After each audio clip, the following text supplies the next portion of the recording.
encontro das forças da natureza em um mundo oculto, um milagre tropical. Neste instante, a evolução está construindo um colosso vivo. Um gigante construído pela menor criatura da natureza. Um modelo de reencarnação. Um sobrevivente nascido de um desastre.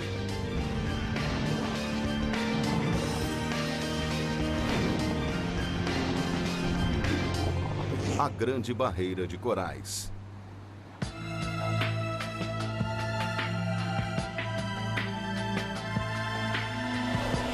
Maravilhas da natureza. A Grande Barreira de Corais.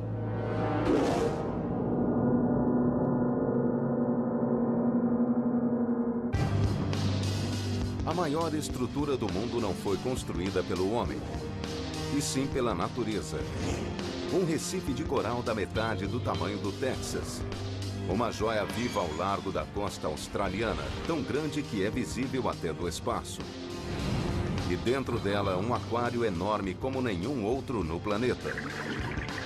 Nenhum outro mar apresenta tanta diversidade. Só de peixes, especialistas já identificaram 1.500 espécies e ainda não terminaram. A Grande Barreira de Corais é uma verdadeira mostra de beleza, uma exibição do que existe de mais singular, um refúgio para aqueles sob risco de extinção. É um dos últimos paraísos do planeta. E para entendê-lo é preciso um novo tipo de cientista, disposto a ir ao extremo para obter respostas. O Recife é um mistério que não pode ser solucionado em laboratório. Para desvendá-lo, é preciso vivê-lo.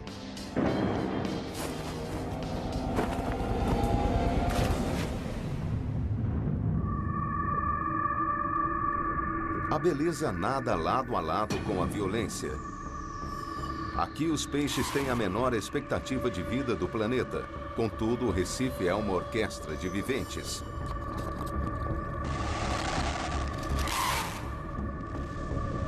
Em que cada planta e animal ajuda a sustentar o todo. Os dejetos dos bodiões cimentam o Recife. As anêmonas do mar oferecem um paraíso para os mais vulneráveis.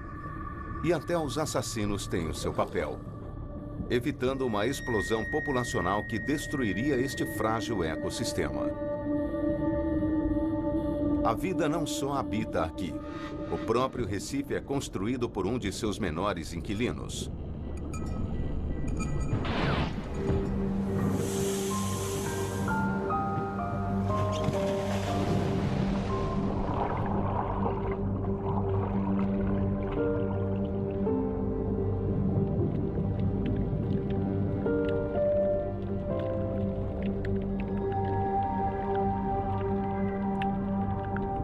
Há mais de 15 anos, o cientista Dave Wockenfeld vem até aqui estudar os pólipos de coral. Essas criaturas minúsculas são parentes próximos das águas vivas, só que bem menores.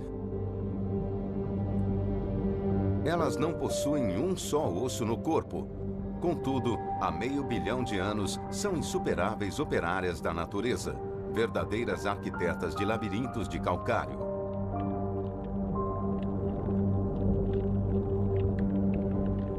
Observando a superfície desses corais, dá para ver centenas de minúsculos pólipos.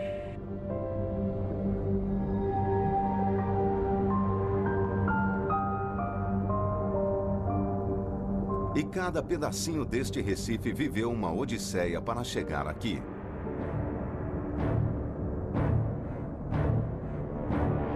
O coral começa sua vida em forma de larva, flutuando livremente pelo oceano. E para cada uma delas, as chances de sobrevivência são mínimas. Elas têm de evitar milhões de bocas ao cruzar até 1.600 quilômetros de mar aberto. Menos de 100 mil completam a jornada. E a seguir, enfrentam seu segundo obstáculo, encontrar o local perfeito para parar. Cair sobre a areia ou sobre um afloramento apinhado é morte certa. As poucas e preciosas larvas sobreviventes iniciarão uma colônia. Uma vez assentadas, as larvas se desenvolvem e se transformam em pólipos, com tentáculos para retirar o alimento diretamente da água. À medida que o pólipo cresce, cria uma parede de calcário à sua volta e então se multiplica. Cada pólipo pode produzir milhares de descendentes que trabalham juntos para criar uma fortaleza viva, um recife de coral. Em poucos anos, um único pedaço de coral pode abrigar até 25 mil pólipos. Todos descendentes do fundador original.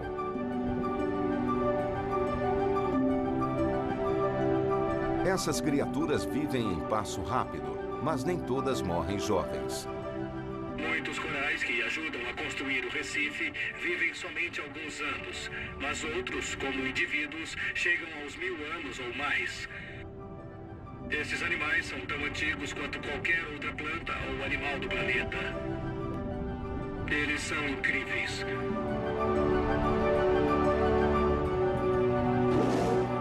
Aqui os pólipos trabalham com a força total. Eles construíram um recife de quase 2.000 quilômetros de comprimento, que poderia ligar de Seattle a Los Angeles. Porque neste lugar único, deu-se uma combinação singular de circunstâncias para criar um paraíso para os corais.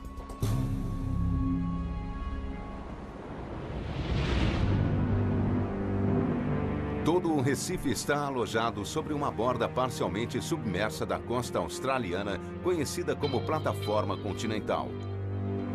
Outros continentes têm plataformas, mas nenhuma como esta. Ela é imensa. Em alguns lugares chega a ter 160 quilômetros de largura. E como nesta plataforma, é verão o ano todo.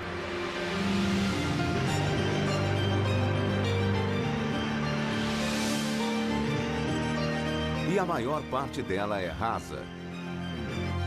Toda essa extensão de leito do mar é banhado pela luz do sol. Para os pólipos, a luz é tão importante quanto o calor, porque dentro de seus tecidos há uma planta. E dentro do cerne desses animais minúsculos existem plantas microscópicas, chamadas algas. Mas estas não são parasitas. Nada disto aqui existiria sem elas. Quando as algas fazem fotossíntese, elas retiram energia da luz do sol, do dióxido de carbono e produzem açúcares que fornecem energia para o coral. É uma das parcerias perfeitas da natureza. Ao capturar a energia da luz do sol, as algas recarregam o coral, fornecendo a ele até 20 vezes mais energia e alimentando o rápido crescimento do Recife. Quando o primeiro coral chegou à costa leste da Austrália, encontrou o lugar ideal para ser seu lar. Um local enorme e raso onde capturar a luz do sol. Trilhões se seguiram a ele no maior projeto de construção que o mundo já testemunhou, explorando cada pedaço da propriedade. Até a borda do continente, onde o leito do mar mergulha para o abismo. Hoje pode parecer um paraíso, mas escondido bem abaixo das ondas está um dos seus segredos mais brutais e violentos. A Grande Barreira de Corais parece um lugar idílico, a vida em perfeita harmonia, banhando-se em águas cálidas o ano todo. Mas no passado, este paraíso sofreu um inferno. Cientistas agora acreditam que tenha suportado catástrofes enormes, que varreram todo o Recife, dizimando quase toda a vida existente. Catástrofes que traumatizaram o planeta inteiro. E os cientistas só começaram a desvendar toda a verdade. Nos limites externos do Recife há evidências de uma anomalia. Parece outro Recife, mas fica a 60 metros abaixo da superfície, onde nenhum Recife pode sobreviver.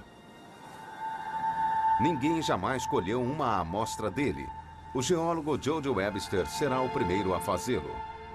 Mas estas águas são perigosas. Aqui mostra muito bem. Para poder trazer de volta um pedaço desse mistério, a sua equipe de mergulhadores arriscará a própria vida. Temos vários problemas, correntezas, marés, ondas. Nunca estivemos aqui antes, nem mergulhamos tão fundo. Para começar, tem bem menos luz do que perto da superfície. E uma respirada lá embaixo equivale a 6 aqui em cima.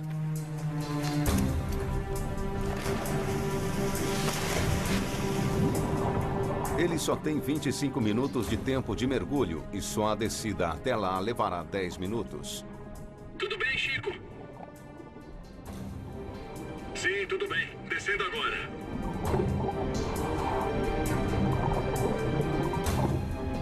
Acabando de passar os 10 metros. Câmbio. A vida marinha está concentrada no topo do oceano. E quanto mais descem, mais difíceis ficam as condições. A visibilidade não está muito boa. Câmbio. A apenas 18 metros, a incidência de luz é só um quarto daquela na superfície. As cores produzidas pelos raios de sol desapareceram, deixando o mundo banhado no mais frio azul. Para as plantas, isso sinaliza o início da zona da morte. Chico, para que lado você acha que fica? Nesta direção. 30 metros. Para viver, o coral precisa que a temperatura da água esteja acima dos 22 graus. E quanto mais fundo eles descem, mais frio fica. Cheguei à marca dos 40 metros. Já gastei metade do cilindro e ainda falta muito para descer. Câmbio. E finalmente o alvo fica ao seu alcance. Só estou começando a ver o fundo agora. É a borda dele, que tem 50 metros. É um afloramento evidente e é bem grande. A parede é quase vertical, olha só. O Chico tá passando pela borda agora. Lá vamos nós, para o abismo.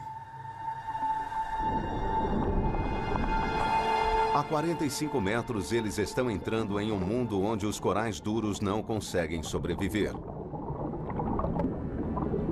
Aqui embaixo existem apenas corais moles especializados, como estas gorgônias.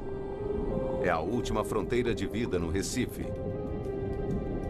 E os mergulhadores chegam ao seu objetivo, um cômodo enorme a quase 60 metros de profundidade. Eu só vou pegar essa amostra. E confirmando a profundidade, 58 metros. Aqui, o ar que eles estão respirando está sob pressão, compactado para que haja mais gás em cada inalação. Eu acho que tenho mais uns 10 minutos de ar, Chico. Eles precisam torcer para a rocha ceder antes É deles. uma coisa bem dura. Vamos pegar a amostra aqui mesmo. Ok, peguei a amostra.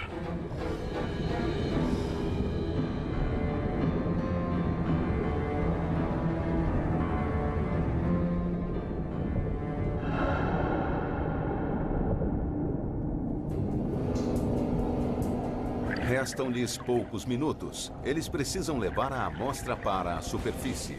Vamos ver o que tem aqui dentro. Para Jody, este é o momento da verdade. Viu? Olha só. Ele é a primeira pessoa a ver o que está oculto muito abaixo do Recife. Tem mesmo um coral aqui dentro. Dá pra ver a estrutura aqui. Sem dúvida, isso é um coral. E não é um coral qualquer. A amostra que trouxeram das profundezas parece desafiar a natureza. É uma espécie de coral que só pode crescer em águas rasas. Qual seria a explicação para isso? A órbita da Terra não é estável. No decorrer de centenas de milhares de anos, excentricidades minúsculas em seu caminho fizeram com que o planeta balançasse em seu eixo. 18 mil anos atrás, ele se inclinou. Foi apenas 1 grau, mas isso bastou para fazer o planeta mergulhar numa era de caos. Uma era glacial.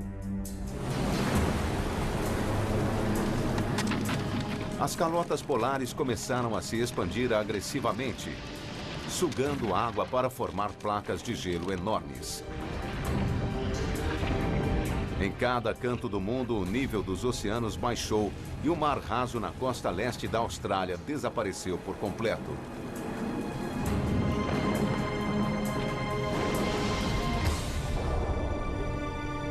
Elevado, um recife ressecou exposto ao ar e ao sol forte. 1 trilhão de criaturas minúsculas morreram em seu próprio lar. Para o coral foi um apocalipse. Quando a era do gelo terminou, o mar voltou e submergiu um recife morto. Mas o que o trouxe de volta à vida?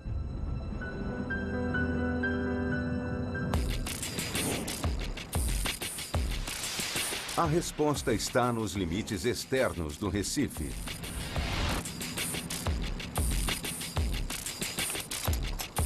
Will Gadd está indo ao encontro de uma força invisível da natureza, que espera todos os dias no mesmo lugar, o dia todo, a noite toda, o ano todo. Ela tanto dá como tira a vida. Este é um dos pontos de mergulho mais famosos que existe aqui. Estamos no topo do Recife Marginal número 10. Ali do outro lado dá para ver a onda arrebentando. Aquilo é mar aberto.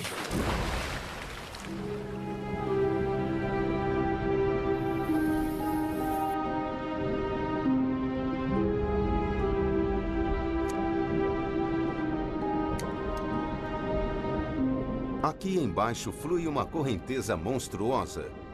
Ela dispara ao longo do recife muito mais rápido do que um humano pode nadar. A sua única opção é deixar-se levar. Mas o que pode matar um mergulhador é também o sangue da vida deste recife.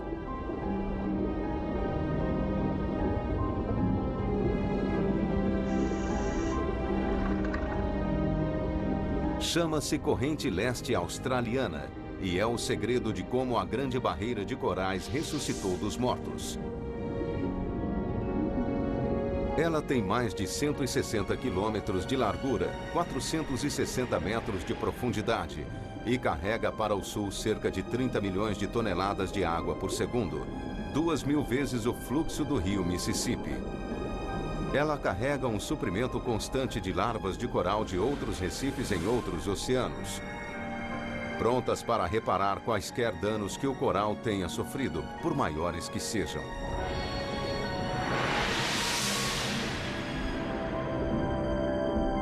Há milhares de anos, essa corrente poderosa tem regenerado o Recife. Mas ela não é capaz de reparar tudo. Sob as ondas existem cicatrizes ainda mais profundas.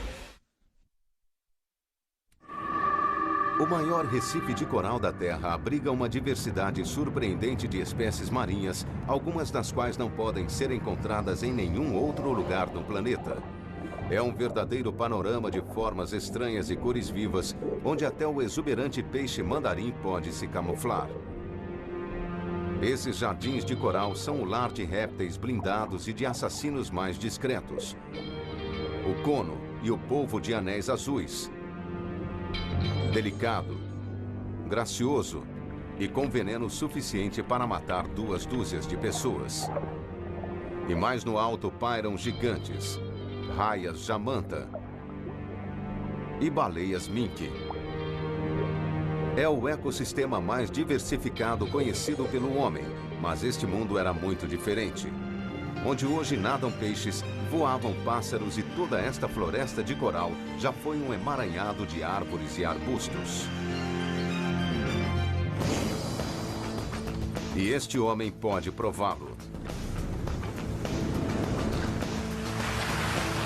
Numa área remota da costa australiana, o geofísico Thomas Stiglitz está procurando a última coisa que se esperaria encontrar no oceano: água doce. Estamos indo até uma praia no extremo norte. Fica numa comunidade aborígene, onde nos disseram que existem muitas nascentes na praia.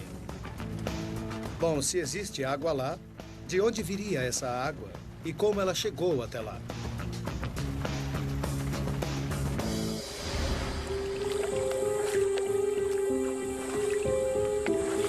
Eu acho que em algum lugar por aqui parece haver uma das grandes. Eu só estou tentando encontrá-la. Na verdade, é uma tarefa bem traiçoeira. Tem areia movediça nas praias e você pode cair nela, porque a areia é muito macia.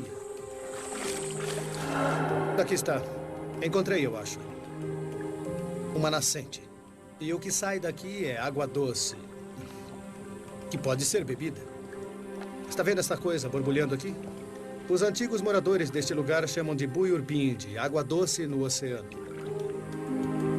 E os australianos os chamam de Wonk Holes, nascentes de água doce no meio do mar.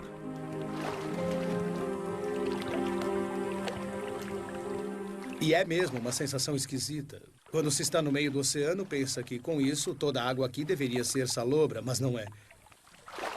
Mas de onde vem a água doce? Existem pelo menos 200 nascentes como esta.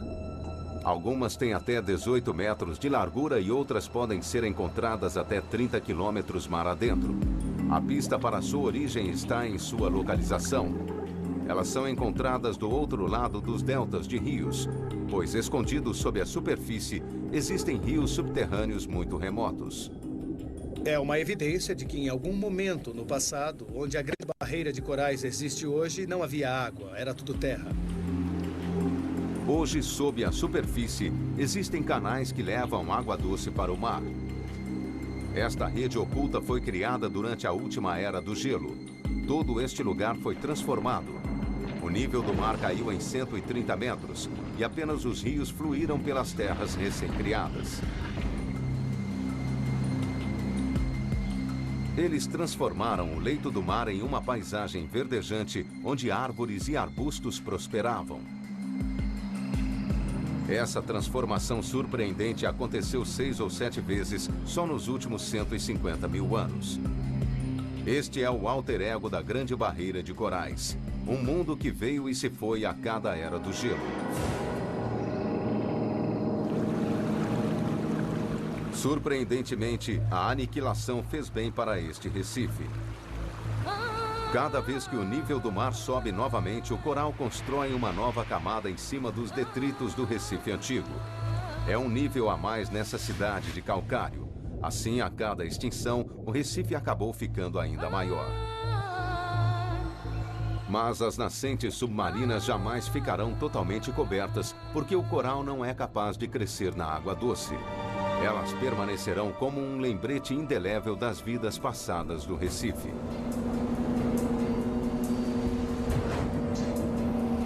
Mas as origens do Recife remontam a um passado ainda mais distante, e para entendê-los é preciso solucionar um dos maiores mistérios do Hemisfério Sul.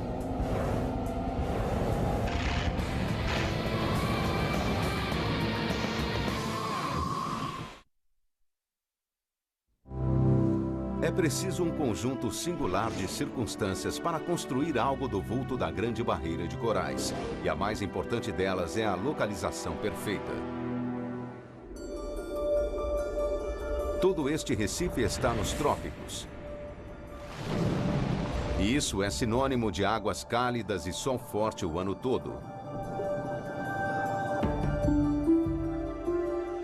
Sem eles, o Recife não poderia atingir o seu tamanho colossal. Então, como a Grande Barreira de Corais acabou se formando aqui, neste local perfeito? Ela sempre esteve aqui? As evidências geológicas dizem que não. Incrivelmente, parece que a vida na Austrália começou na região mais meridional possível, como parte da Antártida. Fria e escura demais para este Recife épico. Mas as evidências dessa transformação incrível não estão no mar, e sim em terra. Algo muito grandioso transformou este lugar em mundo escuro e frio num cálido paraíso tropical. A resposta está encerrada em uma cadeia de montanhas que se estende pela costa leste da Austrália como uma espinha dorsal rochosa, chamada de Grande Cordilheira Australiana. O superdetetive geológico Kurt Nessel está caçando a montanha certa, uma que contenha as respostas. Mas esta cordilheira tem 3.200 quilômetros de comprimento, portanto ele trabalha com o parapentista Will Gadd para cobrir mais terreno.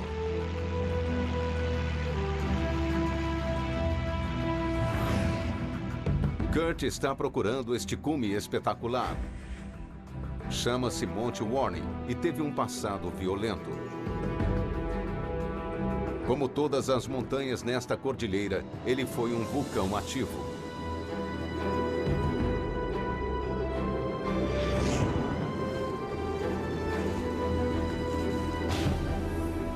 Bom, estamos olhando para o núcleo do vulcão que é conhecido como Monte Warning. Aquele cume está a um pouco mais de 1.100 metros. Mas quando estava ativo, o cume desse vulcão ficava a 1.800 metros de altura.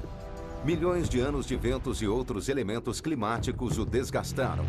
160 quilômetros ao norte estão as montanhas Glasshouse, tudo o que resta do interior de outro vulcão enorme.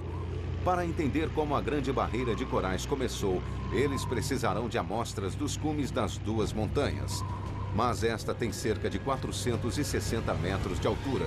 Não é o lugar mais acessível do mundo.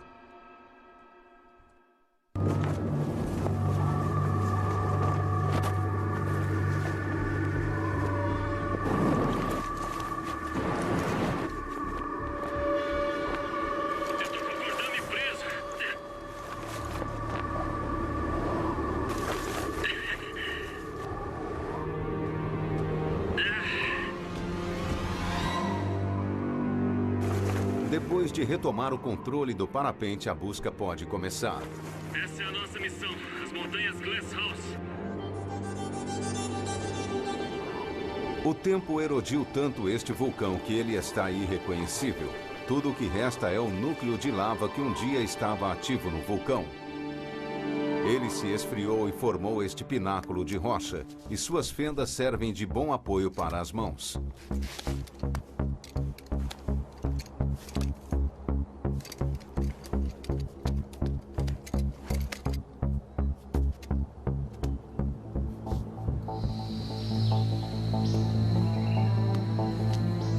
Agora, Kurt está nas encostas menos erodidas do Monte Warning, que foram formadas por poeira e cinzas de antigas erupções.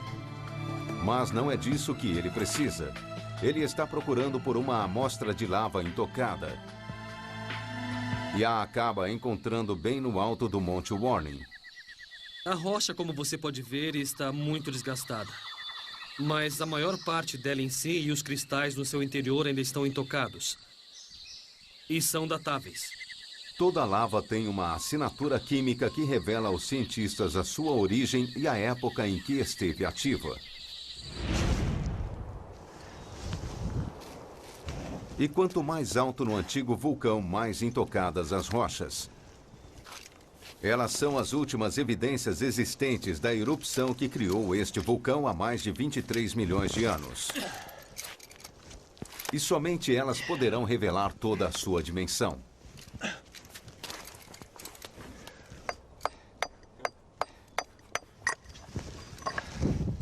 A 150 metros, Will finalmente consegue colher uma amostra. Agora só tem que descobrir como descer.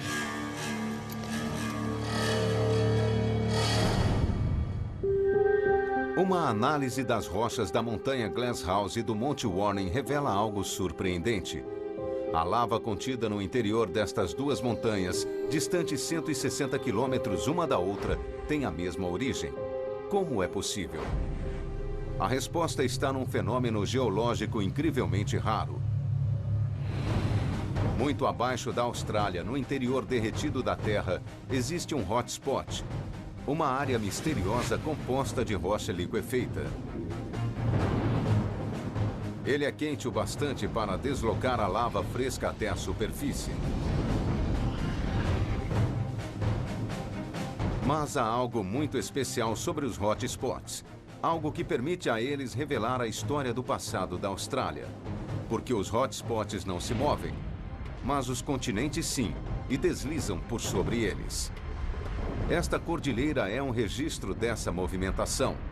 Com dezenas de milhares de anos de idade, ela prova que a Austrália tem se movido para o Nordeste desde a Antártida. Cerca de 13 centímetros por ano. E isso a torna o continente mais veloz do planeta. 50 milhões de anos atrás, a Austrália ficava perto do Polo Sul. Águas frias e o mais escuro dos invernos, cenário onde nenhum coral poderia sobreviver. Mas então ela começou a se mover para o norte. 18 milhões de anos atrás, ela chegou em cálidas águas tropicais. Somente aí o maior recife do mundo pôde nascer. A jornada épica da Austrália pode ter criado condições perfeitas para o coral, mas também o colocou na linha de fogo das tempestades mais violentas do planeta.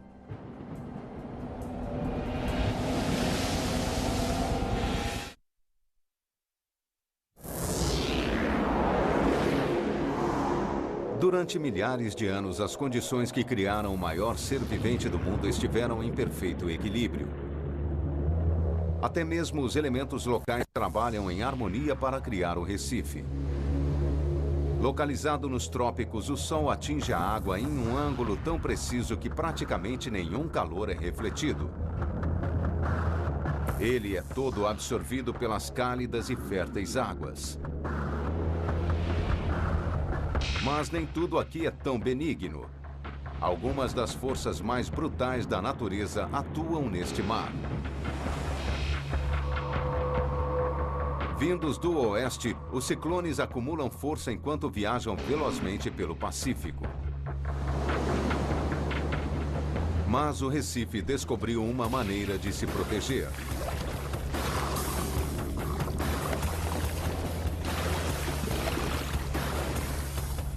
Há um motivo para o nome Grande Barreira. Ela atua como um quebra-mar, absorvendo o impacto das tempestades e abrigando o litoral.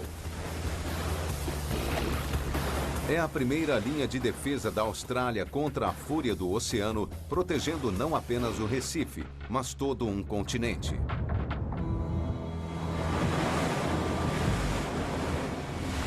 Mas como algo tão frágil sobrevive a esse ataque constante? De fato, ele não só sobrevive, como milagrosamente prospera.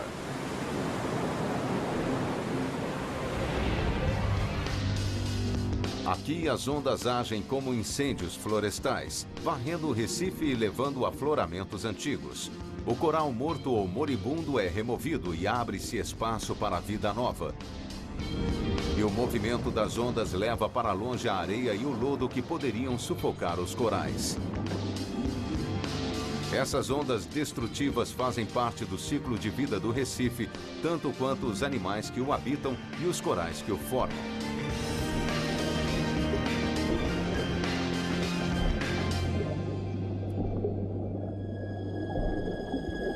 Mas há um outro milagre aqui.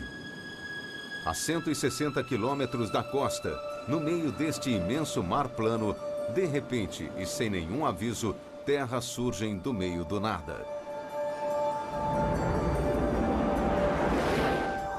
Aqui, ilhas surgem e desaparecem o tempo todo.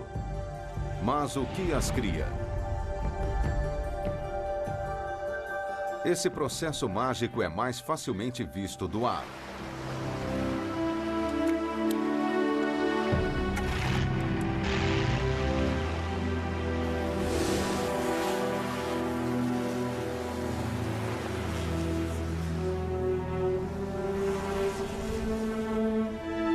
Quando ondas atingem o Recife perto de sua superfície, elas destroem o seu esqueleto rochoso e o transformam em areia.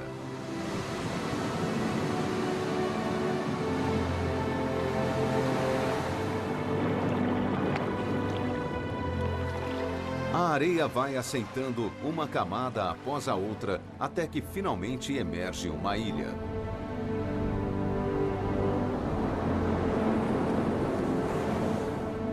Algumas dessas novas ilhas serão varridas do mapa por ciclones. Mas com a ajuda vinda do alto, as ilhas podem resistir e até crescer.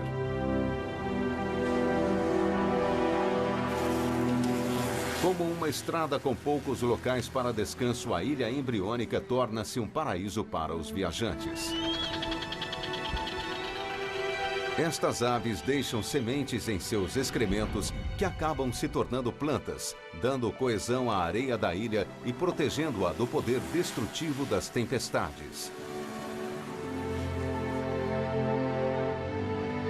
É todo um paraíso saído do mar, consolidado pelos animais que nele vivem. Hoje, os elementos que sustentam o Recife estão em sintonia: o sol, o vento e as ondas. Mas não é preciso muita coisa para desequilibrá-los e causar um evento desastroso nesse Recife imenso.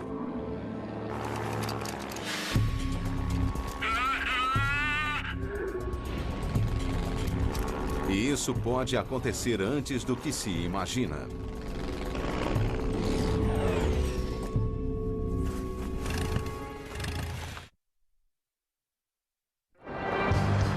$18 milhões de anos atrás, uma série de eventos notáveis conspirou para criar a Grande Barreira de Corais. A migração de um continente, a pujança de um oceano e a força máxima do Sol tropical. O resultado é um mundo tão resistente quanto belo. Ele já passou por numerosas catástrofes e todas as vezes ele se recuperou. Mas hoje a Grande Barreira de Corais enfrenta o seu maior desafio: o homem. Ao longo das últimas décadas, as evidências de nossa influência sobre o Recife vêm se tornando palpáveis. O biólogo marinho Uwe Heg Guber está na linha de frente para protegê-lo. Hoje ele está aqui para procurar um de seus maiores inimigos, uma única criatura com o poder de destruir o maior recife do mundo. Mudanças relativamente pequenas nas condições podem provocar uma explosão populacional em algumas espécies. E uma delas é a estrela do mar coroa de espinhos. Este animal de aparência vil cresce até 90 centímetros de largura. Ele tem o corpo coberto de espinhos venenosos e o seu alimento favorito é o coral. Ele pode atacar o Recife aos milhões, atacá-lo e comê-lo vivo. Como todas as estrelas do mar, ela tem a incrível capacidade de exudar o estômago quando está se alimentando. Este buraco digere o coral e depois suga tudo o que tem dentro dele, deixando apenas o seu esqueleto. Essa estrela do mar é capaz de produzir 6 milhões de filhotes todo ano. Normalmente, poucos sobreviveriam, mas agora o homem os está ajudando. Fertilizantes originários de fazendas no interior são carregados pelos rios até o Recife. Eles são o nutriente perfeito para os filhotes dessas estrelas do mar, e a sua quantidade é descomunal. A explosão populacional chega a superar em 2.000 vezes o nível normal. E elas são muito difíceis de se eliminar. Um dos métodos iniciais de eliminação era literalmente cortá-las ao meio com uma faca. Mas as estrelas do mar têm uma característica surpreendente: elas podem se regenerar. Em vez de matá-las, cortar estas criaturas ao meio acaba criando duas delas. Para controlar a sua população, elas têm de ser removidas à mão do Recife e injetadas com veneno. Atualmente, os níveis de poluição diminuíram, assim como a população das coroas de espinhos. Pelo menos por enquanto. Mas o mundo moderno está fazendo coisas ainda piores ao Recife. Até mesmo a menor mudança climática afeta a ordem natural das coisas aqui. E as tartarugas já começam a sentir. Seus ovos são muito sensíveis ao calor. Com as temperaturas mais altas, menos ovos estão eclodindo e a população de tartarugas está em declínio. Daqui a 40 anos, pode não haver mais nenhuma.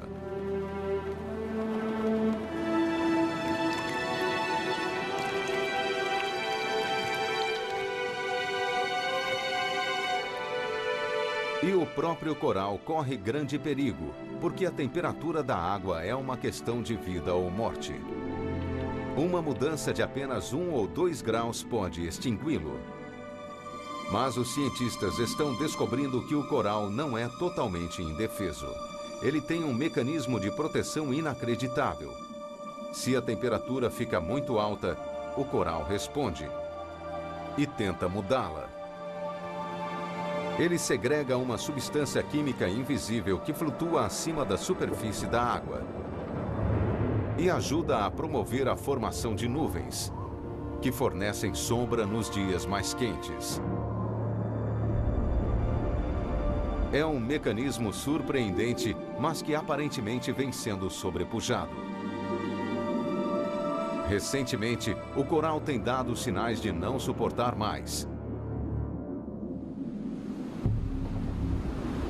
Porque quando fica superaquecido, ele se autodestrói, expelindo algas que vivem com ele. E ele fica pálido, num processo conhecido como descoramento. É uma medida desesperada que acabará por matar o coral.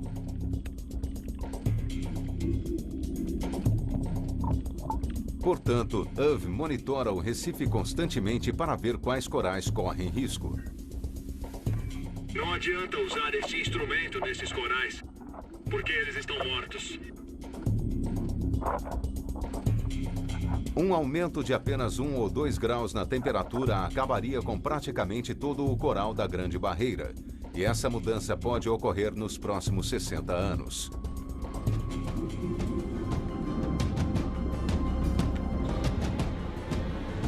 Nada de corais, nem peixes, nem vida. Já descobrimos que o CO2 que colocamos na atmosfera é responsável pelas mudanças súbitas na Grande Barreira de Corais. O que acontecer a seguir dependerá de nós.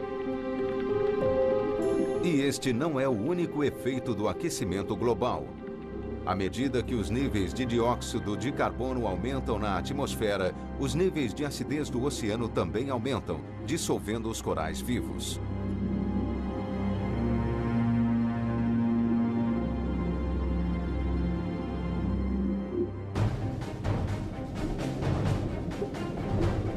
Se isso continuar, a Grande Barreira de Corais perecerá. Nossa geração talvez seja a última a ver essa maravilha natural tão incrível como ela é hoje.